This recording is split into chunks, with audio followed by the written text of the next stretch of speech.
G'day, Flosstube. Take 563. I don't know, probably not. It feels like that. Anna, aka Moranolis, gonna try one more time to get this right. I swear, when you're trying to do this in a rush because you have 5 minutes and it's got to get done or it won't get done, it's a good way to make sure it fails. So apparently, I just need to let it happen. Easier said than done. So it is December 12th, I think. Somebody correct me if I'm wrong. Yeah, it's December 12th. Life has been typically crazy, busy at work. Nothing wrong or nothing bad, just crazy. Our foreign exchange student, they always participate in the year 12 graduation and formal traditions, so we did that. My youngest graduated year 6, so that's the transition to high school in Australia. So he's a big boy now. I officially have no primary schoolers left. I have all 3 in high school, and my eldest will have her turn at year 12 next year, so that's a bit scary to think that I have no more little kids. They're all in the high school. This is what it is. I tried to come back several weeks ago now to do a filming, and wound up in Brisbane with one of my daughters. She was doing a public speaking competition. Did an excellent job. I have no idea where this kid gets her skills in public speaking. It's not for me, I guarantee you. And she didn't have to take 563 takes at her speech either. She just stood up and did it. It was amazing to watch. She didn't go through to nationals, so she was a bit disappointed, but heck, she got to state. I thought she did pretty stinking good.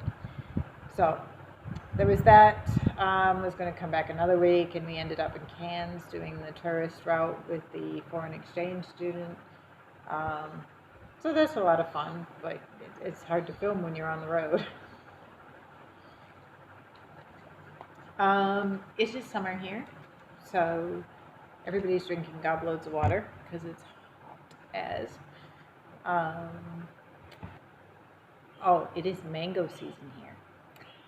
Public service announcement for anybody who grew up allergic to poison ivy. Every summer would wind up with poison ivy.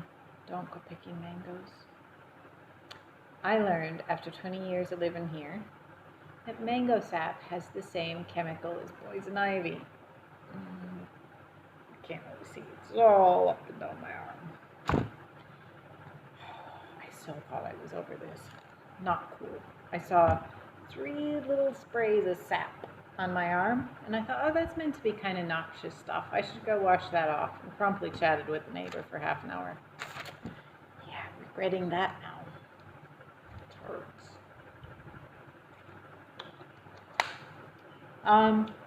So anyway, let's get on to the reason you're actually all here. Not to hear about the kids and whatnot, but to just hear about the stitchy stuff. My big accomplishment for the month, a couple of weeks anyway, since I last saw you, we'll put it that way. Queen Sari is finished.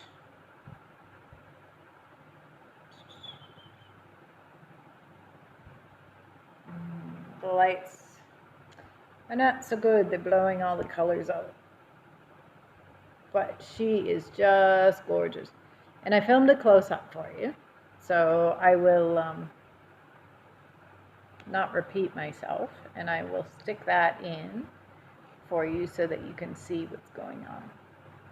But she's just gorgeous. All her beading and stuff is done now. I still have to sign her.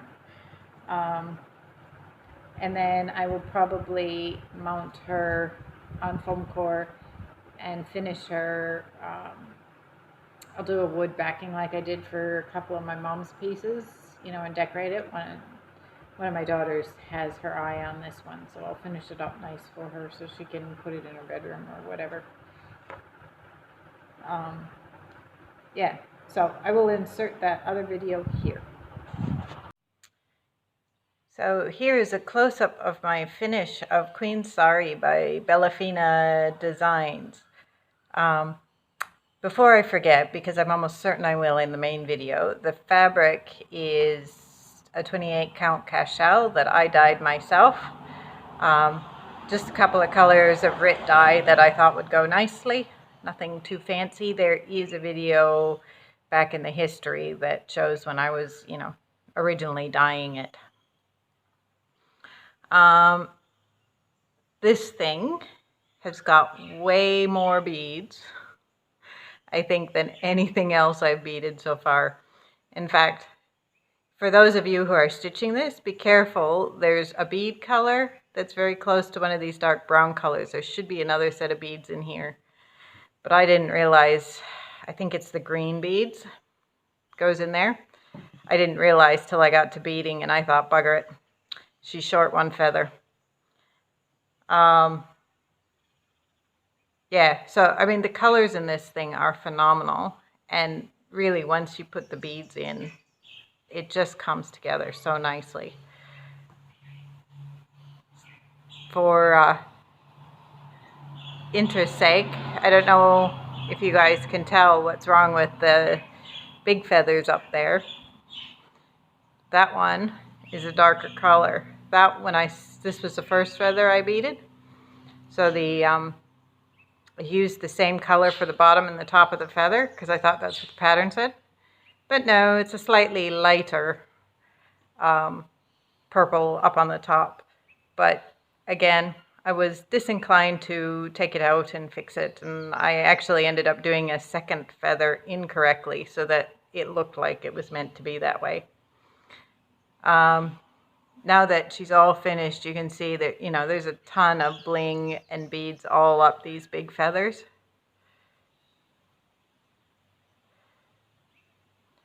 I was a bit concerned when I was stitching her about the skin colors. They looked so blocky in real life, but it softened once you put all the beads for the earrings and the straps of her dress and all that in. So I think I noticed the Pearl of the Orient Seas has the same color tones in the skin, and I was concerned about repeating that until I saw how this one turned out. But I think at this point I'm happy to repeat that.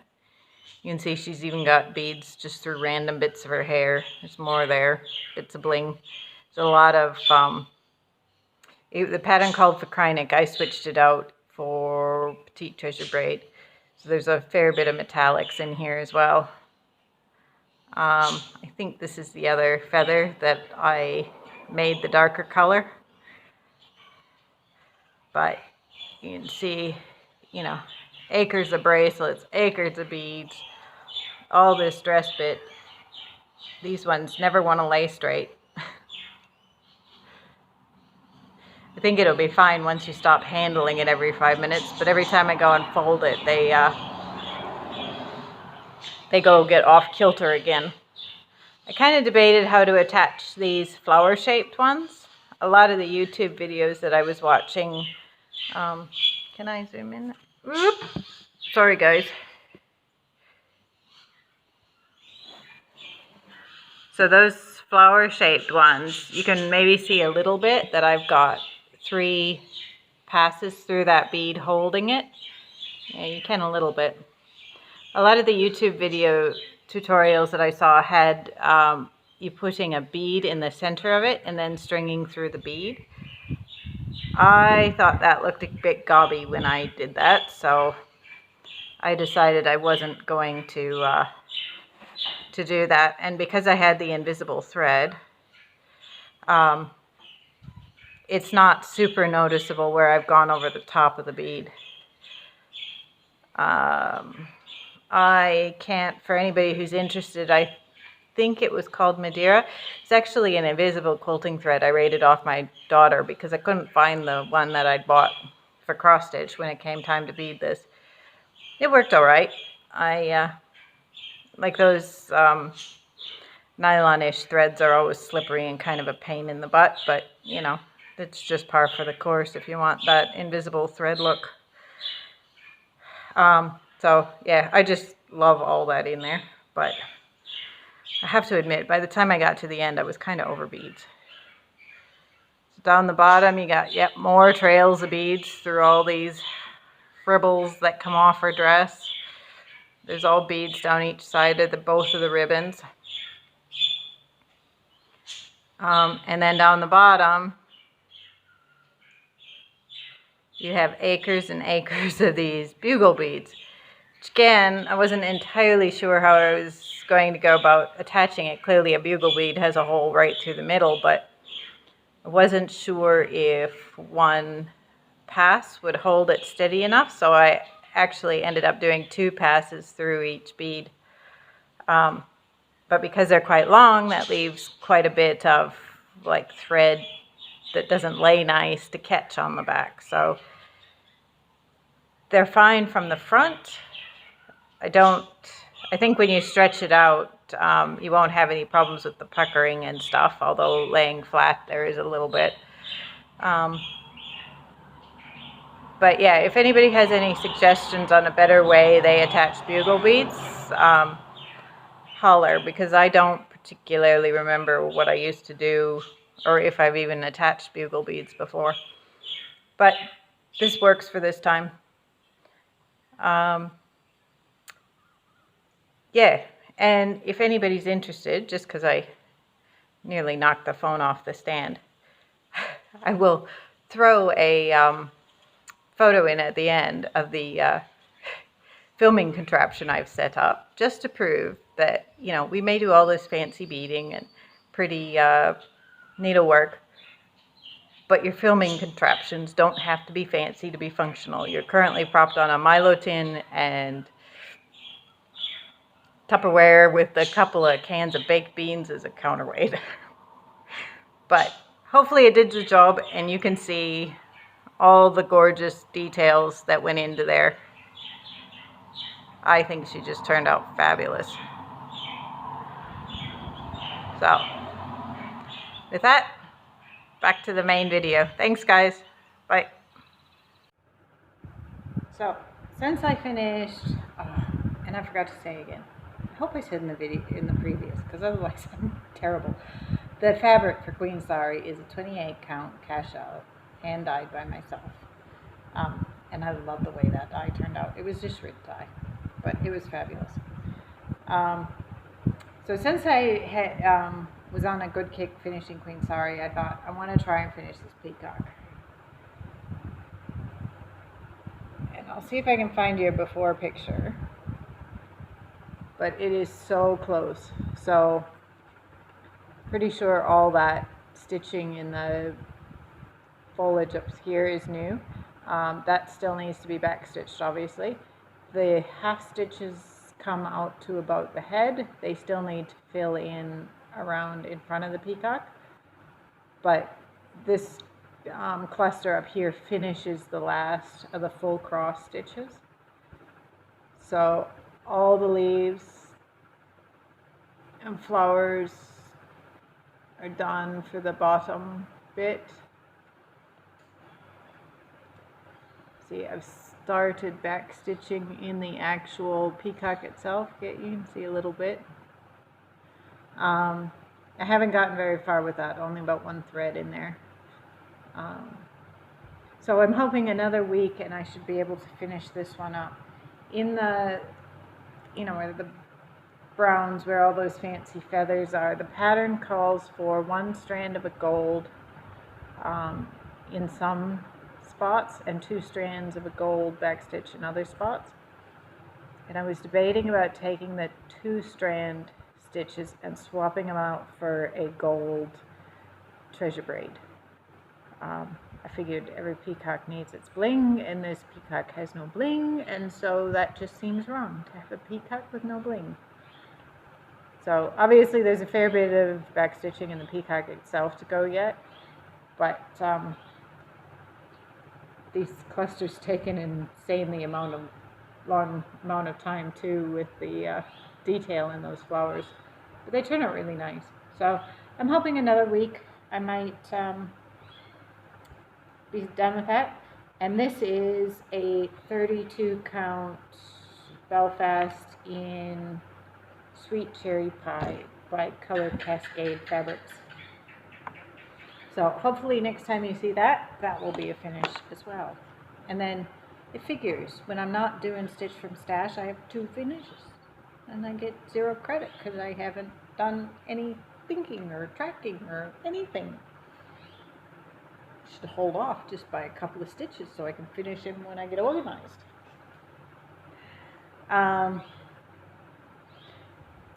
So I think I've showed this once before. We started a Pearl of the Orient SAL. In fact, I must have, because I started this before I actually technically finished Green Sari. So Belinda, Aussie Stitcher, Michelle, one of the local girls, we're all doing this. And there's a SAL, Pearl of the Orient SAL. I think it's just Pearl of the Orient SAL, or maybe I'll go have a look, and I'll put it in the bottom so you can track everybody's progress on Instagram. I haven't actually seen either of those 2 work on theirs lately, which is good because I haven't been working on mine lately either. This did go to Brisbane, so it actually got a fair bit of progress on Brisbane, but I think up here in this particular fin, the pattern is cursed. I have ripped out that fin about 3 times and restitched it, so not super happy with that. But this pattern all through the middle here of the tail is Krynic. Well, it calls for Krynic. I swapped it out for Treasure Braid. And you can see there's a few stitches missing because I didn't like the color I originally bought in with the other ones. So I've had to buy another color to see if I like it better in there. Okay, dreaded phone storage. Apparently we're going to be doing editing this time. So, as I was saying, going to swap out, bought a new color to try in there. So that should be alright. The other thing is this section of the tail, the pattern calls for all beads. Now, I totally see bling, no objections to bling. It just seems like a gobload of beads for no particular reason, just to be sitting there in the middle of the tail. So I'm thinking that I will swap that out for a Treasure Braid as well. I've bought 2 colors that I will see which one goes best. This fabric, this gorgeous fabric, love that fabric, is a 32 count Belfast from Color Cascade Fabrics in the colorway Dark Fantasy. So, I love those fabrics. I love those colors. Excellent. Yeah, so that's it for that one. It did get a bit sidetracked. Because we have foreign exchange students staying with us, I thought I cannot send her home. She's going to do Christmas proper with us this year. Cannot send her home without a little Christmas ornament. I'll put her name and the year and finish it up into an ornament. So I've got a massive big piece of unknown. I think it's a 32 count Belfast, but really couldn't tell you. No idea where it came from, no idea why it's this size. Just is what it is. But I figured I bought patterns to do 3 more to do my kids. Whether I get there or not is questionable. Plus the students. And then I have another project that will actually go on the same piece of fabric as well. So I've got plenty of fabric to do those couple of little things. So it's just a cute little thing, gum nuts and a sleepy koala. So the other ones I bought, oh, that was a Carrol Nielsen design website. So really quick stitch, only about 2 days. If I had the energy, I probably could have knocked it out in one. And I bought a platypus, a kookaburra, and a galah, I think, for the other 3. So I will maybe do 3 for my children as well. Maybe, maybe not. We'll see. So that was just a super quick thing, but I will need to fully finish that before Christmas. On the other project that will eventually go on that same piece of fabric is this heartstring sampler queen bee pincushion. So this isn't normally the sort of thing I'd stitch, but I'm going to a retreat May, June. Michelle, help, don't let me miss it. Make sure I'm organized. Down south. And so this is a finishing class, so I have to have it finished so that we can finish it at the retreat. Didn't want to spend a great deal on it because it's not the thing I normally stitch. So I went raiding through my stash of various silks and whatnot that were sitting there unloved and unused, and that's a terrible thing for silks. So yeah, I think that'll do. They're mostly silks. This one is a Weeks Dye Works cotton. I'm not real sure on the greens I've got. The rest of the colors I'm pretty happy with. The greens I may have to do a bit more thinking about. We'll have to see when we come to there. I suspect it may take some futzing till I'm happy. But so I don't expect that stitch will take me long either. But this one will take me forever yet. I've passed the year mark of working on this. And it would be, of course, my Chatelaine. So that way, let's see if I can get the whole thing in. It's massive. So I'm working on the redfish. Yeah. So one more fish to do, then the other stone lantern, and around to the top of the corner. Hold on, guys. I gotta deal with my phone again. Okay. Yep, round to the top of the corner. So I'm hoping maybe if I can knock out the bulk of this fish tonight, that'll be a nice thing to have accomplished, and then the rest of it will be a lot more fun. I kind of dread those little fish over one. So obviously, once I finish those, I've still got the big gates. I've still got a lot of specialty stitches in the grasses and stuff in here. But gate is a lot of specialty stitches, but the rest of the outside doesn't have a great deal. A bit of back stitching. But so more than a year on this now. I don't think it'll take me another year to get the stitching done, but it might once we go back to start the beading. This is a 28 count cachet that I hand dyed myself.